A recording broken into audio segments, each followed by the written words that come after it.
Përshëndetje të dashur dhe mirë se erdhët edhe në videon e radhës. Në këtë video do të ndalemi pak te mësimi numër 5 i nivelit A1, pra nivelit fillestar të gjuhës angleze. Ndër të tjera do të shohim të paktën 3 aspekte. Question words, fjalët pyetse, pra të janë disa fjalë që në anglisht i quajmë fjalë pyetse. Numbers from 11 to 100, numrat nga 11 deri te 100 dhe personal information, informacione personale, pra kur do na duhet të japim ose të pyesim dikë për disa informacione personale, emri, mbiemri, numri i telefonit dhe kështu me radhë. Të shikojmë pak aspektin e parë, kur disa nga këto gjëra që do t'i mësojmë i kemi vendosur në praktik nëpërmjet një dialogu. Okay? Kemi personin A dhe personin B. Personi A i tregon disa fotografi në telefonin e tij personit B, duke i thënë, look at this picture. Shikoj këtë piktur ose këtë fotografi. Fjala picture mund t'i marrë të dyja kuptimet. Personi B pyet, who is he? Fjala who ka kuptimin kush. Kush është ai? Përgjigjet personi A, he is my friend. Ai është shoku im. Vazhdon personi B, he is very good looking. Ai është shumë i pashëm. Fjala good looking do të thot i bukur, ose fjala më e paraafërt në shqip do të ishte i pashëm, i paraqitshëm. Vazhdon ta pyesi pastaj, një pyetje tjetër, what's his name? His do thot i tij. Pra si është emri i tij, çfarë është emri i tij? Po në shqip na vjen më mbar të themi si është emri i tij. Okay, ose si e ka emrin për shembull. Përgjigjet personi A, Adam, pra e quajnë Adam. Vazhdon personi B e pyet, is he married? Është ai i martuar? No, he isn't. Jo, ai nuk është. Pastaj e pyet për moshën. How old is he? Pra çfarë moshe ka? Fjalë për fjalë, sa i vjetër është ai? Keni parasysh që këto do ta shikojmë shpesh, sidomos sa më shumë avancohemi edhe në nivelet e tjera që jo më do e mos çdo fjalë ose çdo fjali do ta përkthejmë fjalë për fjalë në shqip, sepse në disa raste nuk ka kuptim, sepse këto kanë të bëjnë pasaj edhe jo vetëm me fjalët në vetvete, por edhe me kulturën, mënyrën se si është zhvilluar një shprehje e caktuar në gjuhën angleze ose si është zhvilluar në gjuhën shqipe, e njëjta gjë. Pra, how old is he? He's 26. Ai është 26. Dhe pyetja e fundit, më fali, what's his number? Do të vazhdojmë akoma me tej. Por vini re që në disa pyetje kemi përdorimin e këtyre fjalëve që zakonisht fillojnë me W. Për shembull who, what, okay, edhe një herë what në fund. Jo të gjitha me do mos, por shumica e tyre fillojnë me W, sepse kemi për shembull dhe fjalën how, që merr kuptimin si ose çfarë në shqip në varësi të përdorimit. Okay, këto janë ato që ne në anglisht i quajmë question words, fjalë pyetse. Përse? Sepse gati në të gjitha rastet ose në shumicën e rasteve do të përdoren për të ndërtuar pyetje në gjuhën angleze, do të jenë gjithmonë të parat në pyetje.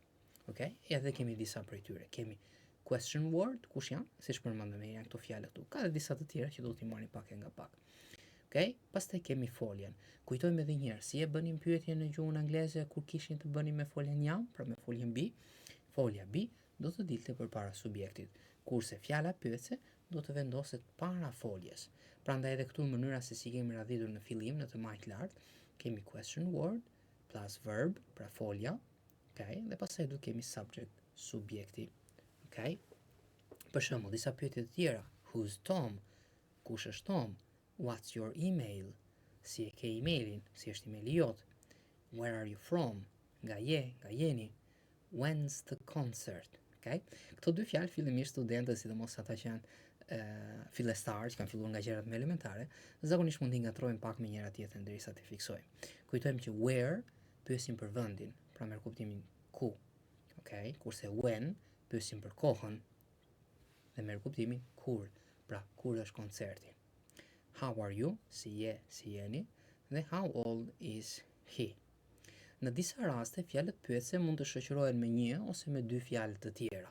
Okay? Si në rastin tonë për shembull, how old. Teknikisht fjala pyetse është how, por në këtë rast shoqërohet edhe nga fjala old, kështu që bëhen një shprehje së bashku. Okay? Aspekti i fundit na tregon që këto fjalë në disa raste ne mund t'i shkurtojmë, sidomos kur kemi të bëjmë me formën is të foljes jam, të foljes be. You can contract what's, when's, how's and where's. Shikoni se si kemi shkurtuar. Edhe njëherë kujtojmë, zgjedhim ne nëse do ta shkurtojmë diçka ose jo në të folur ose në të shkruar, por duhet të njohim të dyja format. Atëherë, në të djathtë pastaj kishim edhe përgjigjet. Për shembull, who's Tom? He is a friend from work. Ai është një shok nga puna. Okay? What's your email? Kemi John at, kësaj shenjësi themi at gmail.com. Pikës kur flasim për emailin themi dot. Okay? Where are you from? I am from Toronto, Canada. Unë jam nga Toronto, Kanada. When's the concert? It's on Tuesday. Okay? Shikojmë edhe një herë on. Edhe kur flasim për ditët e javës, do të përdorim parafjalën on Tuesday për të treguar në filan ditë. Pra është të martën. How are you? I'm fine, thanks. Jam mirë, faleminderit. How old is she? She's 24. Ajo është 24. Okay? Ndryshe nga fakti që is tham mund të shkurtojmë, me are nuk bëjmë të njëjtën gjë, pra don't contract are. Nuk themi how are you, nuk e shkurtojmë, themi how are you. Aspekti tjetër, don't contract is in a question when the last word is a pronoun. Edhe ky një aspekt i detajuar, le të themi. Teknikisht ne pam që is mund ta shkurtonim, por ka një rast ku nuk lejohet të shkurtohet, domethënë të bashkohet me fjalën pyetëse. Kur është kjo? Kur fjala e fundit është një përemër. Okay? Për shembull, nëse tek rasti i parë, këtu nuk kemi një rast konkret, por nëse tek pyetja e parë, who's Tom? Këtu nuk kemi një përemër, sepse kemi emrin individual të personit, Tom. Por nëse do kishim he, për shembull, nuk do të ishte mirë të thoshim who's he, por do ta ndanim, do të thoshim who is he. Pra këtë tregon. E njëjta gjë edhe shembulli që kemi kam shënuar edhe këtu më poshtë. Where is she? Nuk themi where's she. Okay? Tani, diçka e detajuar, por është mirë që të fiksojmë edhe këto gjërat e vogla. Le të vazhdojmë edhe një herë. Cila është edhe një herë radha e fjalëve në pyetje? Atëherë do të jetë në formën pozitive, tham do të jetë subjekti i para, pra personi, kafsha ose sendi për të cilën bëhet fjalë, pastaj do të jetë folja. They, që është subjekti, are, që është folja, pastaj vazhdon pjesa tjetër. Për momentin nuk na intereson pjesa tjetër, na intereson vetëm këto aspektet e para. Në formën pyetëse do të kaloj folja përpara, pastaj do të kemi subjektin. Pra are they, e shikoni, American. Dhe kur kemi pyetje me fjalë pyetëse, pra me question word, ato how, why, where, when, ato do të vendosen gjithmonë të para, pastaj folja, pastaj subjekti. Where are they from? Okay? Pastaj disa aspekte nëse i keni të vështira për t'i kuptuar me herën e parë, normalisht është shumë e thjeshtë, ndaloni videon, e riktheni përsëri në fillimi ose e kaloni tek pjesa që doni të përsërisni. Le të shikojmë pak numrat. Në një video më përpara pam numrat nga 0 deri te 10, tani të shikojmë numrat nga 11 deri te 100. Kuptohet, nuk do t'i themi të gjitha sepse disa prej tyre përsëriten në të njëjtin logjik, kështu që do të shohim disa prej tyre. Për shembull, nga 11 deri te 20 do të shikojmë të gjithë. Kemi 11 or 11, kur kemi dy forma të ndryshme se si e shqiptojmë, dua t'rregoj. 12, 12, 13, 13, 14, 14, 15, 16, 17, 18, 19 dhe 20. Vini re që gati të gjithë numrat, ose konkretisht nga 13 deri te 19, përfundojnë me t, e dhe n në fund. Edhe theksi bie në fund. Dy e të shqiptojnë si i e gjatë dhe theksi bie në fund. 13, 14, 15. Tani, pse është i rëndësishëm ky aspekt? Sepse 13 deri te 19 ngjan shumë me numra 30, 40, 50 deri te 90. Okay? Të paktën në mënyrën se si i themi. Për shembull, nëse jemi duke folur në telefon, personi mund ta ketë pak të vështirë të kuptojë nëse po flasim për 30-ën apo 13-ën. Kështu që kur janë këto dallimet, i specifikojmë pak më shumë derisa të fiksojnë. Për shembull, një sugjerim që ju jap studentëve derisa të mësojmë, u them që ta theksojnë akoma më shumë kur thon numra 13, 14, për shembull 13, 14, 15. Është normale, është pak egzageruar, por shumicën prej tyre i ndihmon derisa të fiksojnë që të bëjnë dallimin nga njëra tjetrën. Në shkrim është pak më e lehtë për të kuptuar, sepse ndryshe nga 13 deri te 19 që në fund do shkruajmë me t, 2 e dhe n, rasti 30, 40 deri te 90 të shkruhet me ty në fund dhe shqiptohet si ti, po theksisht në fillim. Okay? Ndërkohë që themi 13, pra theksi në fund, kur themi 30, themi 30. Nuk themi 30, themi 30. Okay? Atëherë, për të bërë numrat 21, 22, 23 ose 31, 32, është e njëjta logjik. Do themi numrin dyshifror, për shembull 20, 20, dhe pastaj do shtojmë numrat me radhë. Njëshi, dyshi, për shembull 21, 22. E njëjta logjik do të vazhdonte me 30-ën, me 40-ën, 31, 32, 33 dhe kështu me radhë. Kemi 30, 33, 40, 50, 60, 70, 80, 90 dhe kur themi numrin 100 kemi dy opsione. Ose do themi 100, sepse shkronja e nënkupton 100, ose do themi 100. Të dyja janë të pranueshme. Atëherë në të djathtë, na rikujtojnë edhe njëra atë që thash, që të bëjmë kujdes kur kemi 13-ën, 30-ën, 14-ën, 40-ën, në shkrim dallojmë shumë qartë, por në të folur, sidomos në telefon, ndonjëherë mund të krijojnë pak probleme. Kalojmë pak te mosha, si pyesim dhe si përgjigjemi për moshën në gjuhën angleze. Pyetja e kemi përmendur. Atëherë, përveç se pyesim how old is he, moshës i referohemi edhe si age, sidomos kur e kemi të shkruar në formulare. Zakonisht në formulare nuk kemi pyetjen e plot how old are you, por mund të shkruaj age, dhe aty ku kemi age, pra age, që thuhet age, do shtojmë moshën tonë. Përgjigja, ose do përgjigjemi duke treguar numrin, për shembull he's 24, ose duke treguar numrin dhe duke përmendur fjalët years old. He's 24 years old. Okay? Atëherë, nuk themi vetëm fjalën years, për shembull siç themi në shqip, ai është 24 vjeç. Okay? He's 24 years. Jo, ose do themi years old, ose mjaftohemi thjesht me numrin sepse kuptohet vetë. Gjithashtu, në disa gjuhë, për shembull në gjuhën italiane, në vend se të përdoret folja jam ose është për të treguar moshën, përdoret folja kam, okay? Të mos e ngatrojmë në anglisht. Në anglisht, njësoj si në gjuhën shqipe, përdorin foljen jam. Pra, nuk themi he has 24 years.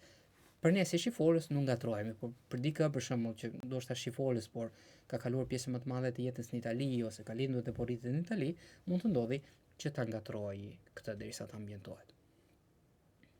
Atëherë, vazhdojmë më tej. Të shikojmë pak disa informacione personale.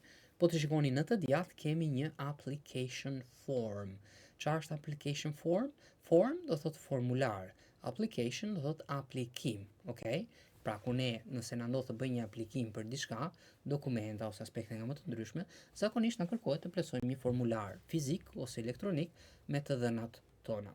Edhe një herë kujtojmë që në disa raste kur kemi të bëjmë me informacionet personale, ndryshe kur e bëjmë pyetjen e plot, dhe ndryshe mund të jetë fjala e shkruar në një formular. Një nga shembulli që përmendëm edhe pak më para ishte në lidhje me moshën. Kur pyesim dikë, themi how old are you, siç është pyetja numër 2. Por kur e shikojmë në formular, nuk e shikojmë pyetje të plot how old are you, por kryesisht e shikojmë fjalën age që nuk kupton moshën. Për shembull, what's your name? Pyetja e parë, kemi first name që është emri dhe last name që është mbiemri. Në disa raste formularët mund të kërkojnë të plotësojmë edhe titujt si Mr, Miss dhe Mrs. Pra zotri, zonjë, zonjush. Këto do të shikojmë pastaj edhe në një mësim tjetër pak më të detajuar. Dyshi, how old are you? E kemi tek age. Are you married? A je i martuar? Në formular mund ta kemi married or single. Pra i martuar ose single, pra beqar. What's your email? Kemi email. What's your home phone number? Nëse kemi numër shtëpie, atëherë do vendosim home phone number për të treguar si është numri jote i telefonit të shtëpisë. Nëse kemi celular, mund ta specifikojmë edhe këtë. What's your cell phone number? Pra numri i celularit. Nëse jeni duke mësuar anglishtën britanike në të njëjtën kohë, ata preferojnë në vend të cell të thonë mobile. Pra në vend të thonë what's your cell phone number, mund preferojnë të thonë what's your mobile phone number. Është e njëjta gjë. Dhe në fund, what's your address? Adresa juaj. Atëherë, këtu kemi një ndryshim në shqiptim. Amerikanët e thonë duke vendosur theksin në fillim dhe anë e thonë si AE, address, pra e thonë theksin në fillim. Kurse britanikët anë e thonë me E, po të shikoni këtu, eja me kokë poshtë nuk kupton E tek simbolet, dhe theksi kalon tek eja e dytë, eja e fundit, address. Okay? Tani, kur kemi dy shqiptime të ndryshme, shikoni atë që ju vinë më mbar juve, nuk ka problem nëse themi njërën ose tjetrën. Dhe në fund kemi what's your zip code, okay? Kodi postar, edhe këtu kemi një ndryshim. Amerikanët preferojnë të thonë zip code, britanikët preferojnë të thonë postcode. Të dyja format, zip code, postcode, i referojnë kodit postar. Bukur, le të vazhdojmë pak më tej. Edhe njëherë, kemi capital letters. Edhe njëherë, çfarë nënkuptonte, çfarë tregon, do thotë shkronjat e mëdha. Cilat janë ato aspekte që ne i shkruajmë me shkronja të mëdha. Këtu kemi goxha ngjashmëri me gjuhën shqipe, sepse kryesisht gjërat që ne i shkruajmë në shqip me shkronjë të mëdha, kryesisht do të jenë edhe ato në anglisht që i shkruajmë me shkronjë të mëdha. Okej, për shembull, first and last name, emri dhe mbiemri, Adam Davis, gjithmonë me shkronjë të mëdha. Emrat e rrugëve, streets, që janë rrugët. Okay, 113 Green Street. Okay, city, state, country. Okay, ku flasim për emrat e qyteteve, të shteteve.